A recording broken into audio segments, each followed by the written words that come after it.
Pensar está de volta, hoje conversando sobre filosofia e arte contemporânea com o professor Ronaldo Campos. Ronaldo, no bloco anterior, te fiz uma pergunta sobre as outras artes que estão envolvidas nesse processo da reflexão filosófica, além das artes visuais. Quando a gente fala em arte contemporânea, nós estamos falando do setor mais ampliado, aí, teatro, literatura, cinema.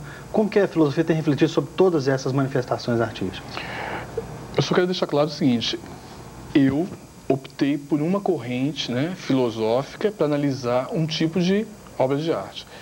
Mas essa corrente que eu trabalho, que é a teoria da formatividade, ela serve para as outras artes também.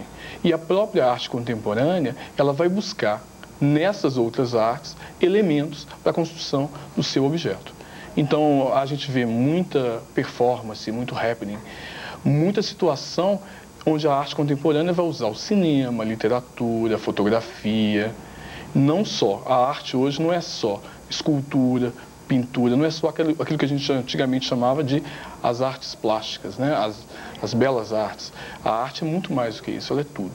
Está ligada ao agir do ser humano. Então, qualquer coisa pode ser passível de ser utilizada e essa teoria pode também interpretar. Essas fronteiras entre as artes também, elas estão caindo? Elas já se esvaneceram? Há muito tempo, né? Há muito tempo que essas fronteiras caíram.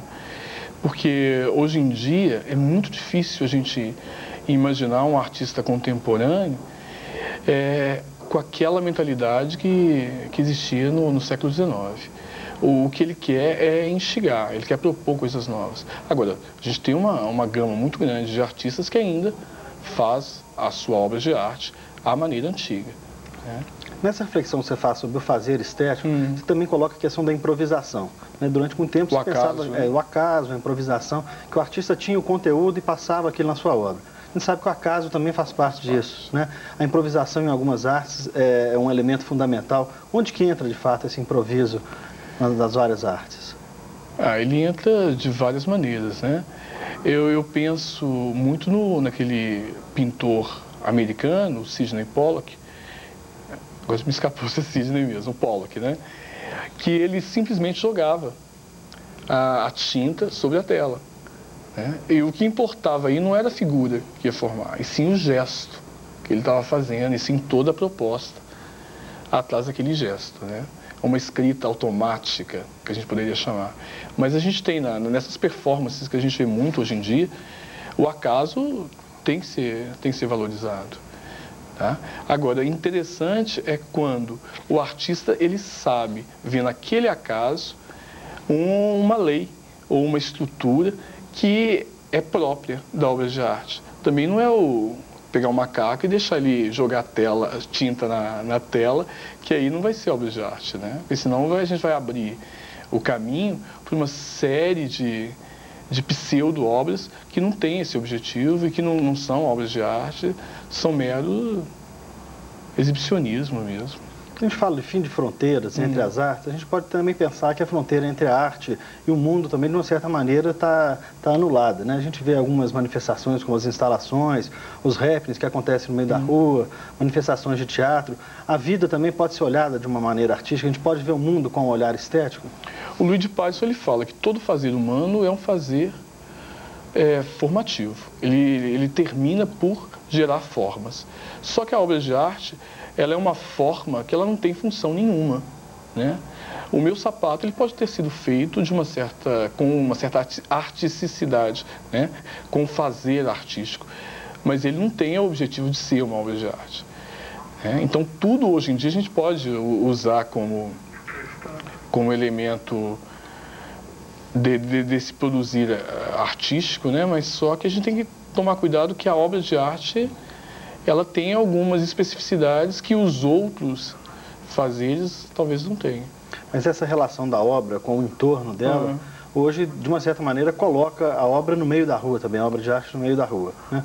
Fico imaginando uma cena como dos Profetas em Congonhas, não deixa de ser uma instalação, o céu azul, as montanhas atrás. Existe essa mistura de arte e vida hoje, no olhar do esteta contemporâneo? Existe. A gente podia, você citou um exemplo, né, fazendo uma analogia de uma arte tradicional com a arte contemporânea. Se a gente for imaginar aquele, não sei se eu posso chamar de escultor, mas aquele autor que o nome dele é Cristo, ele tem o hábito de empacotar as coisas. Então ele empacotou uma serra ou uma ilha e embrulhar as coisas. E isso é obra de arte. Existe uma arte ambiental, existe a arte gestual, existe uma série de tendências atualmente que elas buscam isso mesmo, colocar a obra de arte no meio da vida, no meio da rua, para a gente discutir o que afinal é arte. Essa arte que se mistura com a vida, ela tem uma função social, além dessa função estética, de emocionar ou de desafiar a inteligência? Eu acho que toda a arte ela tem uma série de funções. Ela tem essa função de emocionar, de pensar, tem essa de questionar, está tudo junto. Eu acho que nenhuma função deve predominar sobre a outra. Eu acho que elas estão ali dentro, né? Vai depender da sua leitura e do seu objetivo. O que você quer com a obra de arte?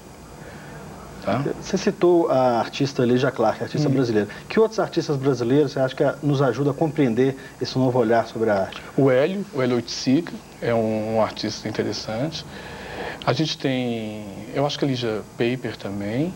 A gente tem uma série de artistas aí fazendo trabalho que já fizeram ou que estão fazendo, né?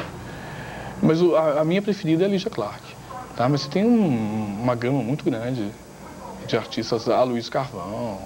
Né? E do ponto de vista da reflexão, nós temos hoje no Brasil um núcleo pensando a arte contemporânea ou ainda a gente tem um pensamento filosófico muito marcado pela arte tradicional? Não, eu acho que tem sim, basta olhar a quantidade de livros que são publicados, né, a cada ano, e livros que cada vez mais trabalham essa questão. Né? A Lígia Clark é uma autora que sempre tem uma obra nova sobre o trabalho dela. As reflexões que a Feiga Ostrower, a gravurista, faz, num certo sentido, se assemelham com a perspectiva do Luiz de Pário, que é o autor que você trabalha. Você acha que existe uma certa semelhança, uma simultaneidade, eles pensaram as coisas mais ou menos junto, ou há uma certa influência? Eu acho que há uma influência, né? Porque ela leu a obra aberta do Humberto Eco. E eu acho que o projeto artístico dela, né, casa muito bem. Eu acho que é uma época, tinha uma atmosfera na época que levava as pessoas a pensar a obra de arte daquela maneira. Nós sempre chegando ao final. Obrigado pela entrevista. A você, obrigado por ter assistido o nosso programa. Eu volto na próxima semana com mais um Pensar. O Voz do Povo é o espaço do nosso programa em que você conta a sua história. Nossa equipe foi às ruas e trouxe mais uma participação. Meu nome é José Joaquim Rodrigues Viegas. Eu queria dar uma mensagem para vocês, que é a seguinte: prestar atenção se vocês estão apenas reagindo às contingências, se na verdade o mundo está manipulando vocês, né? E parar de fazer isso e procurar mais agir como ser humano, não ficar igual o animal aí reagindo às coisas.